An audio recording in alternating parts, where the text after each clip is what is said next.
Greetings, fellow Whovians. Well, it's time to look at another classic era episode. Today's outing is going to be a little bit interesting, if you know what I mean. Anyway, let's take a look at The Mind Robber. In defeating the Dominators on Dulcus, the Second Doctor sets off a volcanic eruption. He leaves the TARDIS, along with his companions Jamie and Zoe, in the way, though, and it gets buried in lava, blowing a fluid link in the process. This forces the Doctor to use the emergency unit to take the TARDIS away from danger and indeed out of reality itself. They land in a white void, and as the Doctor fixes the TARDIS, Jamie and Zoe are lured outside and are confronted by white robots. The Doctor gets them back inside, but, as they try to return to reality, the TARDIS explodes and the travelers are scattered into nothingness. Dun dun dun. They end up in a forest where the trees become letters when seen from above.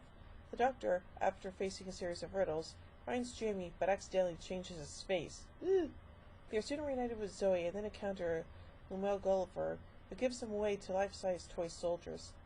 They are taken to the edge of the forest, where a unicorn charges at them. They manage to turn it into a statue by loudly declaring that it doesn't exist. They continue on and reach a house, where the Doctor brings Jamie back to normal. Yay! They discover that the house is the entrance to a labyrinth. Here, while leaving Jamie behind, the Doctor and Zoe encounter the Minotaur and Medusa, whom they deal with in the same way as the unicorn. Jamie, pursued by a soldier, climbs up a rock face with help of Rapunzel's hair and enters the citadel through a window, triggering an alarm. He hides and finds Gulliver, who cannot see the white robots who are chasing Jamie. The Doctor and Zoe exit the labyrinth and encounter the Carcass, a cartoon character from Zoe's home era. The Doctor accidentally manages to dispel the Carcass's anti-molecular ray disintegrator by commenting that no such weapon exists, and the Carcass attacks them. Unfortunately, the Doctor can't get rid of the Carcass because he has never heard of the character before and cannot see for certain that the Carcass is not real. Zoe, however, beats the Carcass into submission with her martial arts skills, and he allies himself with them. He takes them to the Citadel, where they find Jamie. Zoe accidentally sets off the alarm again, but the trio do not hide and instead let the robots take them to the main control room. Here they meet the Master, a kidnapped Earthrider who underwent the same test as them when he first arrived. He explains that he is getting old and needs the Doctor to replace him as creative source for the land of fiction. While he is talking, Jamie and Zoe sneak into a library area where they encounter the white robots again and become trapped in a giant book, turning them into fictional characters. The Doctor refuses the Master's offer and climbs out through a skylight. The Master uses Jamie and Zoe to trap the Doctor and links him up to the Master Brain. The two battle, summoning up various fictional characters to fight against one another. The Doctor prevails, releasing Jamie and Zoe, who overload the Master Brain, leaving the white robots with only the final order to destroy. The Doctor unplugs the Master from the brain, and they will retreat to a side room. The white robots destroy the Master Brain, the TARDIS comes back together, and normality is restored. So yeah, needless to say, this is a very weird episode, but anyway, let's go some continuity and production elements. The Master is not the same character as the renegade Time Lord known as the Master. The fluid link that is blown at the start of the serial is also mentioned in the first Doctor serial, The Daleks. In that serial, however, the Doctor claims it had run low on mercury. This later turns out to be a ruse to convince companions Ian Chesterton and Barbara Wright to explore the planet on which they had just landed. Its explosion 2 serials previously in The Wheel in Space forced the Doctor and Jamie to evacuate the TARDIS to escape the toxic fumes and find more mercury. One of the 4 fictional characters encountered is the Minotaur of Greek mythology. Variations on the myth were used again in the 3rd Doctor serial, The Time Monster, and the 4th Doctor serial, The Horns of Nimon. A minotaur-like creature, from a species close to Nimon, appears in the 11th Doctor story, The God Complex. The Land of Fiction also features in the Virgin New Adventure spin-off novels, Conundrum and Head Games by Steve Lyons. In Conundrum, it is revealed that the Land of Fiction was created by the gods of Ragnarok. The novels, like all spin-off media, are of uncertain canonicity.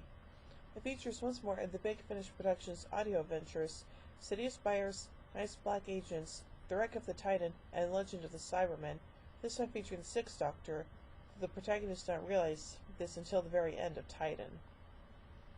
Working titles for this story included Manpower, Another World, and The Fact of Fiction. The Mind Robber was originally composed of 4 episodes, but the preceding serial, The Dominators, was reduced from 6 to 5 episodes. This resulted in a sparse first episode being written, as it had to use the limited budget of the replaced episode. This stretching of the story also resulted in the first 4 episodes only running between 19 and 22 minutes in length, and episode 5 being the shortest Doctor Who episode ever at slightly over 18 minutes. During production, actor Fraser Hines had contracted chickenpox and was hurriedly replaced by Hamish Wilson for episode 2. This also meant that a scene had to be quickly written to explain Jamie's sudden change in appearance. On both occasions before Jamie gets turned to a cutout, he shouts, "Cricketer!" Fraser Hines joked on the DVD commentary that this is Scottish Gaelic for vodka and tonic. It was close to the McLaren Klein slogan, Craig and Turk. Location filming for The Mind Robber took place in June 1968 at Harrison's Rocks in Sussex and Kenley Aerodrome in Croydon. Other filming took place in the same month at Ealing Studios, while studio recording for episodes 1 and 2 also took place in June. Studio recording for episodes 3, 4, and 5 took place in July 1968. The right robots that closed in on Jamie and Zoe and the void outside the TARDIS had blown from a previous use in the British science fiction television series Out of the Unknown. Bruno Horsfall later played Time Lord in the War Games, Terran in Planet of the Daleks, and Chancellor Goth in The Deadly Assassin. He also played Arnold Baines in the audio play Davros. Christopher Robbie appeared in Revenge of the Cybermen, playing the Cyber Leader. Ian Hines, who plays one of the soldiers, is the brother of Fraser Hines. Jack Harkaway was the name of a character from Penny Dreadful called Boys of England. Harkaway was first introduced in 1871. So yeah, a lot of interesting stuff happening in this story, and it's a pretty good story overall. Again, a little bit surreal if you ask me. So overall, I give The Mind Robber 3 sonic screwdrivers out of 5. Well, join me next week as let's just say there's going to be an invasion going on in The Invasion. So, until then, this is Hoovy and Queen saying, "Oh my, giddy out! When I say run, run! I've versatility of the neutron flow. Would you like a jelly baby? Fantastic! Allons-y! Geronimo!" Bow ties are cool, fezzes are cool, and Stetsons are cool.